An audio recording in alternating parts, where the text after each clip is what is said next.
네, 안녕하세요. 리플 원정대 구독자 여러분. 오늘은 XRP 온체인 시리즈가 아니라 제가 한번 새롭게 구상을 해본 투자의 나침반 시리즈를 한번 해볼까 합니다. 이 투자의 나침반 시리즈 같은 경우는 온체인 시리즈와는 다르게 꼭 XRP에 국한되지 않는 다양한 자산들을 다뤄보는 그런 시리즈라고 보시면 될 것 같습니다. 투자하면은 빼놓을 수 없는 이야기일 것 같아요. 지금 이제 폭발하는 코스피, 코인 시장은 굉장히 어려운 반면에 연일해서 계속 오르고 있는 이 코스피가 왜 오르는지 이런 것들 한번 같이 살펴볼 텐데요. 현재 6월 2일 기준으로 이 코스피가 8,800이 넘은 상태입니다. 이대로면 아무래도 1만 스피도 어렵지 않을 것 같은데요. 이게 1년 전에 코스피 지수가 2,500이었는데 지금 이제 8,800이다 보니까 코스피 지수만 거의 3.5배가 오른 불장이라고 볼 수 있을 것 같습니다. 우리나라 이 국내 주식 소유자 수가 1,450만 명이라고 합니다. 이 1,450만 명의 숫자는 거의 대한민국 인구 대비 한 3분의 1 정도 주식 투자를 한다는 걸 의미하는데요. 이 정도로 주식이 뜨거운 적이 있었나 싶을 정도로 밖에 나갔을 때 대부분의 사람들이 이 주식 투자에 대한 얘기를 하고 있습니다. 그러다 보니까 이 주식으로 돈을 많이 번 분들, 주식 상승장에 힘입어서 이 서울 아파트 값도 다시 반등을 하는 그런 추세인데요. 제가 알아본 결과 이 주택 구입에 있어서 자금 조달 계획서를 쓰게 되는데 자금 조달 계획 중에 이 주식이랑 채권, 주식을 매각해서 얻은 대금이 2.4조 원이라고 합니다. 결국에는 이 코스피, 국내 주식을 끝까지 들고 가는 사람이 그렇게 많지는 않을 거라고 저는 생각을 하고 있어요. 결국에는 주식으로 수익 실현을 하게 될 것이고 그 수익 실현을 하게 되면은 사람들이 과연 뭘 하게 될까? 저는 사실 안정적이고 내가 갖고 싶어하는 주택을 사는 게 저는 우리나라 사람들이 심리라고 생각을 하고 있습니다. 주식도 많이 오르고 있고 부동산도 많이 오르고 있는데 비트코인이랑 알트코인은 연일해서 하락하는 중입니다. 굉장히 안 좋은 시장입니다. 그래서 코스피 같은 경우에는 여러분도 다 아시겠지만은 삼성전자와 하이닉스가 견인을 하고 있습니다. 두 개를 붙여서 삼전닉스라고 하는데 왜 삼전닉스가 이 코스피를 견인을 하고 있는가? 당연히 AI 때문이죠. 이 삼성전자와 하이닉스가 차지하는 코스피 거래 대금이 5월 말 기준에 40%가 넘고 있습니다. 연평균으로 따졌을 때는 33.9%, 거의 한 34% 되는 것이죠. 그리고 코스피 시총 같은 경우에도 5월 29일 기준으로 50.7%가 이 절반 이상이 삼전닉스가 차지하는 그런 비중이라고 생각하시면 될 거고요. 이 삼전닉스를 제외했을 때 코스피 지수는 한 4,400선 정도라고 합니다. 당연히 삼성전자 같은 경우에는 이 반도체 수요가 폭발함에 따라서 이 차세대 반도체 공급을 주도하면서 상승을 하고 있고요. SK하이닉스 같은 경우도 동일하게 AI 반도체에 들어가는 필수재, 많은 연산을 하게 되는 그래픽카드 등에 들어가는 이 HBM 시장이 굉장히 크게 뜨게 되면서 이 SK하이닉스가 HBM의 대장주로 등극을 하면서 폭발적으로 이 주가가 성장하고 있는 그런 상태입니다. 삼성전자와 하이닉스가 이 1조 달러 클럽에 입성을 했다고 해요. 전 세계 상위 14개 기업 중에 2곳이 한국 기업인데 그 외에 이제 다른 곳들은 다 미국 기업이고 하나가 이제 TSMC가 이제 대만 기업이고 또 하나가 이제 사우디아라비아의 이 국영 기업 사우디 아람코가 14개 기업 중에 하나로 또 차지를 하고 있습니다. 우리나라 기업이 이 14개 기업 안에 2개나 들어간다는 게 굉장히 감회가 정말 새로운데요. 과연 이제 저희가 살고 있는 이 시점이 이 한반도 역사상 가장 뜨겁고 가장 발전된 그런 나라를 살고 있지 않나 싶습니다. 삼전닉스만 올라가고 있는 건 아니에요. AI 내러티브로 인해서 계속해서 순환매가 이루어지고 있습니다. 이 순환매라는 것은 이제 좀 알기 쉽게 표현하자면 순환 펌핑입니다. 자금들이 한 종목에만 집중되는 게 아니라 순환해서 다른 종목으로도 이제 계속 퍼져나가는 상태를 말하는 건데요. 전력 및 인프라 섹터도 굉장히 뜨겁습니다. 제가 가져온 기업들 외에도 굉장히 다양한 기업들이 전력 및 인프라 섹터에 포함이 되면서 많은 주가 상승을 이뤄내고 있는데 대표적으로 이제 HD 현대 일렉트릭이랑 LS 일렉트릭, 그다음에 효성중공업 이런 것들이 AI 데이터 센터가 많이 증설이 되면서 전력 수요가 폭증할 것이다 라는 그런 수요 때문에 초고압 변압기랑 배전 장비 수주가 수년치 밀려있는 어떤 변압기 슈퍼사이클의 최대 수혜주들이라고 볼 수 있을 것 같습니다. 그리고 그 외에도 이제 반도체 핵심 부품 섹터가 있을 것 같아요. 지금은 살짝 꺾긴 했지만 삼성전기랑 대덕전자가 그렇습니다. AI 반도체 시장이 폭발하면서 초고성능 연산을 뒷받침할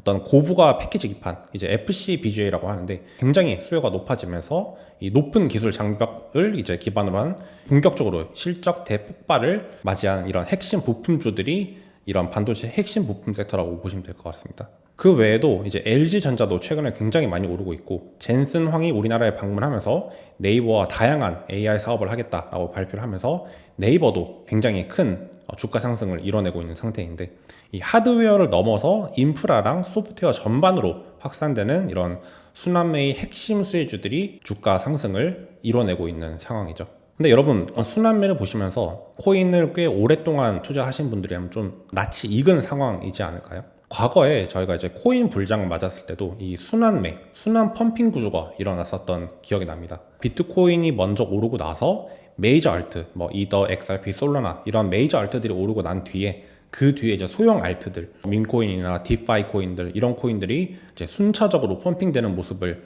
보여줬었는데요.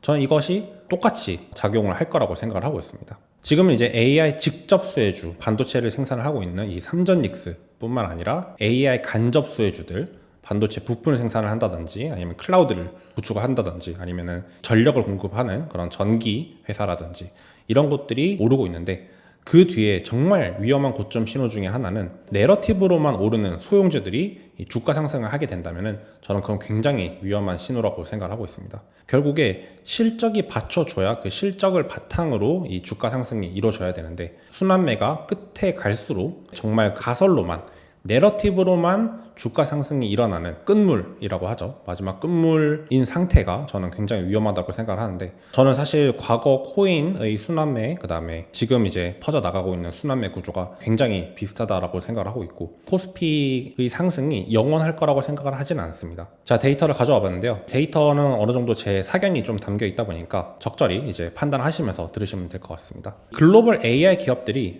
가치 평가를 받고 있는 상태입니다. 오픈 AI라든지 엔트로픽 같은 경우 이제 클로드를 만든 AI 회사인데, 이 엔트로픽도 최근에 이제 IPO를 진행을 한다라고 하면서 시리즈 H 라운드 기준으로 이제 965빌리언 달러, 약간 1000조 달러가 안 되는 수준의 기업 가치를 평가를 받게 되었는데요.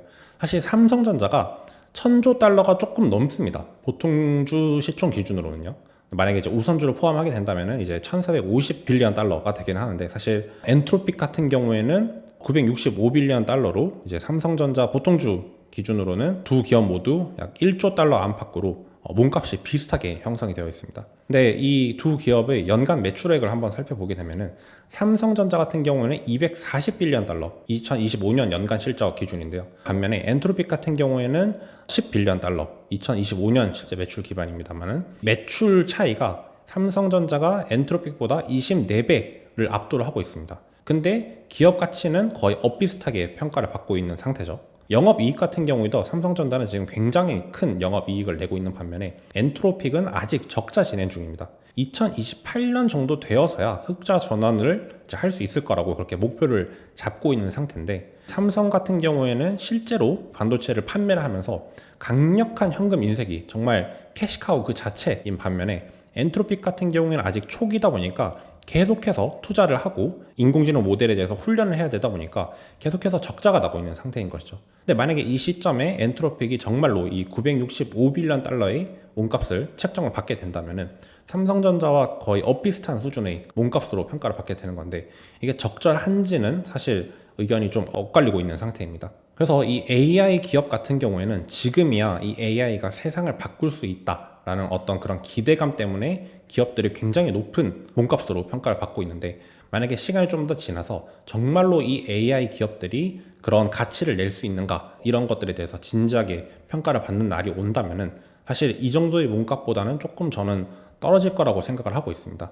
만약에 그렇게 된다면은 AI 기업들이 조금 주춤을 하게 될 것이고, 이 AI 기업들이 지금처럼 공격적인 투자를 하지 못하게 된다면은 이 삼성전자와 하이닉스 같이 적극적으로 이 반도체를 판매하고 있는 기업들 입장에서도 AI 기업들이 반도체를 좀 덜 사들이기 때문에 매출이 조금 꺾일 수도 있게 됩니다. 그렇게 되면 사실 코스피를 강력하게 견인하고 있던 이 삼전닉스의 매출이 조금씩 떨어지게 된다면은 사람들은 지금 갖고 있는 삼성전자와 SK하이닉스의 몸값을 다시 한번 고민을 하게 될 것이고, 그렇다면 그때의 주가는 어떻게 될지는 아무도 모르는 것이죠. 사실 이 모든 투자 자산은 사이클이 존재한다라고 생각을 하고 있습니다. 2021년 같은 경우는 부동산 불장이었죠. 그다음에 코인 같은 경우에는 2017년 그다음에 2021년, 그다음에 2025년 이럴 때 또 불장이 왔었고, 그리고 이제 2024년, 25년만 해도 코스피는 정말 투자 가치가 없는 자산이다라고 이제 생각을 했고, 사람들은 미국 주식, 나스닥에 투자를 해야 된다라고 많은 투자자분들이 그렇게 소리를 쳤습니다. 그리고 금 같은 경우에도 작년 말 올해 초 해서 정말 급격한 상승을 보여줬는데 지금은 조금 꺾여 있는 상태죠. 코스피도 지금 이제 8,800 가까이 이제 오게 됐지만은 이것이 영원히 올라갈 수 있을까요, 과연? 저는 이 모든 투자 자산들이 각자의 다 사이클이 있기 때문에 어느 정도 급격한 상승을 이뤄냈다면은 다시 한번 그 조정을 받는 그런 지점도 분명히 올 거라고 생각을 하고 있고, 투자자분들이 정말 현명한 투자를 하기 위해서는 지금 주목받고 있지 않는 자산, 코인뿐만 아니라 부동산이든 나스닥이든 금을 포함한 원자재든 모든 자산들을 투자를 함에 있어서 급등하는 자산에 투자를 하기보다는 지금 저평가 받고 있고 지금 아무도 신경 쓰지 않고 있는 그런 자산들을 분석을 해서 정말 펀더멘털적으로 가치가 있다라고 생각하는 것에 투자를 해야 정말 여러분들이 원하는 성공적인 투자를 할 수 있다라고 생각을 하기 때문에, 주변의 모든 사람들이 코스피를 하지 않으면 바보다라고 하는 그런 말들에 휩쓸려서 코스피에 감정적으로 투자하는 것보다는 조금 더 머리를 식히고 정말 오를 것 같다라고 생각을 하는 자산에 투자하는 그런 현명한 투자자가 되시길 바랍니다. 네, 이렇게 첫 번째 투자의 나침반 시리즈 한번 진행해 보았는데요. 여러분들이 이제 아직 코인 시장이 굉장히 안 좋은 그런 모습을 보여주고 있다 보니까 많이들 좀 괴로우실 거라고 생각을 하고 있습니다. 그럼에도 불구하고 저희는 이 코인이 정말 그 가치를 지니고 있다라고 믿고 있기 때문에, 특히 XRP 관련해서도 XRP가 정말로 추후 차세대 금융을 대체할 수 있는 그런 자산이라고 믿고 있기 때문에 여러분들이 끊임없이 공부를 하고 저랑 같이 현명한 투자를 하는 그런 투자자분들이 되시기를 바랍니다. 네, 오늘 준비한 내용 여기까지고요. 다음 시간에도 유익하고 재미있는 소식으로 찾아뵙도록 하겠습니다. 감사합니다.